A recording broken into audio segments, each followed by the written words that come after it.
Terima kasih pemirsa, Anda masih bersama kami di Semangat Siang Indonesia. Indonesia harus semangat. Harus semangat. Kita masih membicarakan soal keadilan gender nih pemirsa ya. Kita perempuan ingin maju, tapi sebagai muslimah tentu resah.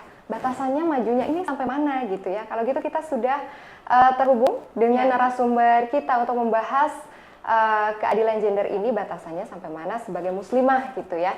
Kita sudah terhubung bersama dua wanita yang concern di bidang ini. Ya, halo, assalamualaikum Ustazah Azahra. Nah, beliau adalah salah seorang pendakwah yang sangat aktif di bidang dakwah. Kemudian kita juga tersambung dengan Mbak Sati Lestari. Nah, beliau adalah salah seorang yang concern di bidang keadilan gender. Ya, assalamualaikum Mbak Sati.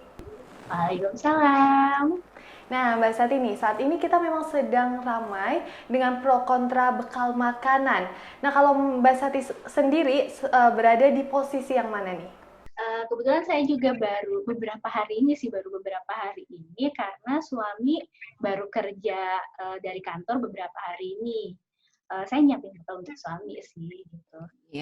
Nggak biasanya mah bangun ya sebelum subuh gitu ya. Tapi ini maju lagi setengah jam sebelumnya gitu. Jadi sekitar jam 4 mulai membiasakan diri lagi untuk menyiapkan bekal untuk suami.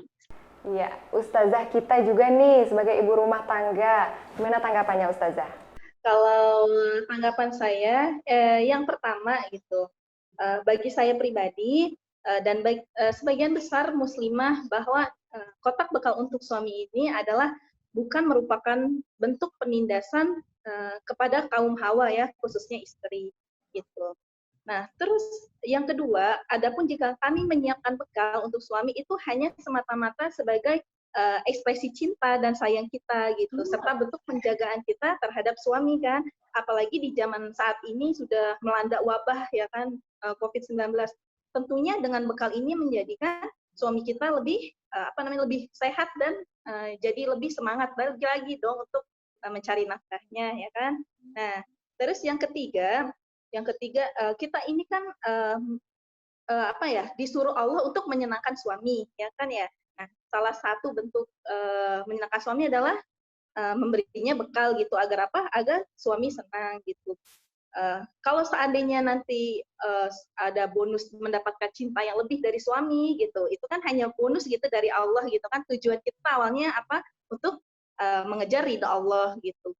Jadi kalau ada treat yang nanti udah dibekelin terus diselingkuhin gitu, ya menurut saya sih komen-komen atau treat kayak gitu mendingan dicuekin aja gitu. Toh dari awal kan niat kita hanya untuk mencari ridha Allah gitu Mbak Dita dan Mbak Amel.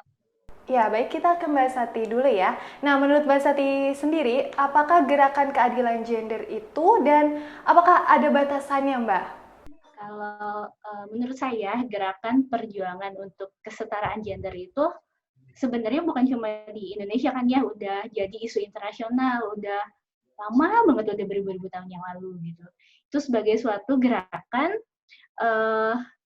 untuk mengakhiri penindasan atau eksploitasi terhadap perempuan dan memperjuangkan agar perempuan memiliki hak yang sama atau kesetaraan di berbagai aspek. Mulai dari politik misalnya, hukum, sosial, secara pribadi juga seperti itu gitu.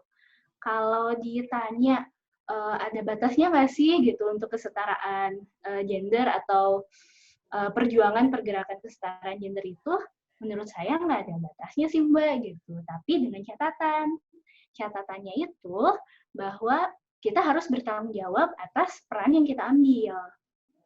Peran yang kita pilih gitu. Misalnya di dunia karir gitu, di perusahaan, seorang perempuan yang ingin mengaktualisasikan dirinya mencapai posisi tertinggi di perusahaan seperti direktur misalnya. Menurut saya itu nggak masalah, tapi dia harus berusaha untuk menyeimbangkan dengan kehidupan pribadinya gitu. Dia harus menyadari perannya juga sebagai seorang ibu dan seorang istri gitu, yang sudah berkeluarga seperti itu gitu.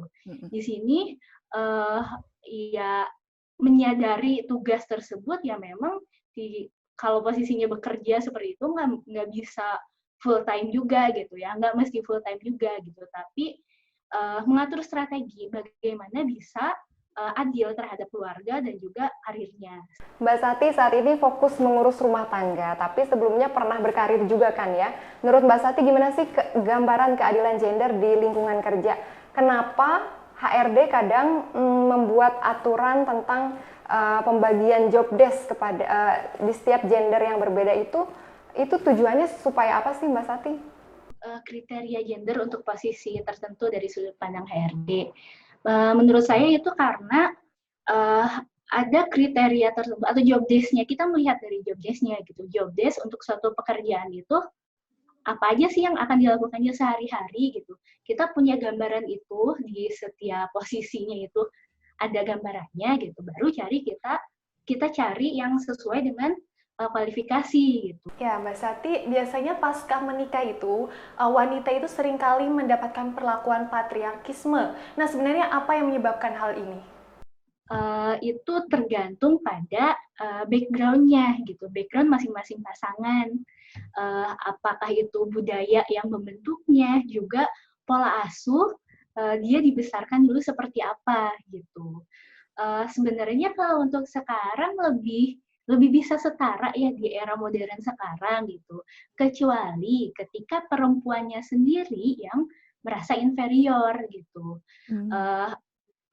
Inferior misalnya karena ada kesenjangan dari segi pendidikan atau ekonomi misalnya, dan terlebih lagi dari mindset perempuannya itu sendiri gitu. Jadi ada perasaan inferior yang menyebabkan perilakunya pun seperti itu gitu. Kesenjangan ya, berarti untuk menghilangkan kesenjangan itu wanita ini harus maju di bidang pendidikan atau juga eksis di bidang parlemen gitu. Mbak Sati setuju nggak sama pernyataan itu?